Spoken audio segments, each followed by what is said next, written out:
Is there something more important for the Suns than getting a specific player or targeting a specific position? Because if you go to your favorite NBA salary cap resource, whatever that is for you, you will notice that the Phoenix Suns right now are over the luxury tax. They're under the first apron. They're under the second apron. And I am so thankful that I don't have to talk about aprons and what it stops the Suns from being able to do and worrying about matching salaries in a trade. I'm so glad you were not here last year for that. But from the months of January and February, all we talked about were aprons and what the Suns couldn't do because they were a second apron team and how we needed 14 teams to be a part of a trade for the Suns to land Jimmy Butler.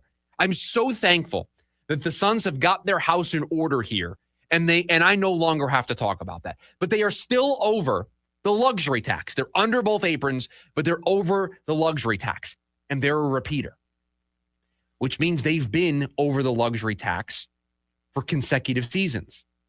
And they get penalized harsher for being over the luxury tax as a repeater team. And that might not matter right now, but it matters in the future. It matters in the medium-term future. I don't want to talk long-term because anything outside of 4 or 5 years, I don't know what the Suns roster is going to look like. But the medium term of the next 2 or 3, this matters. And getting under that luxury tax and resetting being a repeater gives the Suns some advantages when, this offseason, Colin Gillespie's going to need a new deal. They're going to want to talk about a Mark Williams extension. And so if you stay as a repeater and you go into next season over the tax, that Mark Williams extension, it costs more. That Colin Gillespie extension, it costs more. Any player that you go out and acquire, either via a trade or in free agency, now it costs more.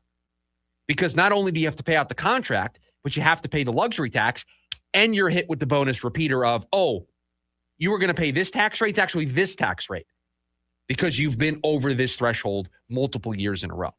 So more so than getting a specific player, a backup point guard, a power forward, rather than looking at stories that tell you maybe trading for Javon Carter, perhaps the Suns need to focus on getting their financial house in even more order than it already is.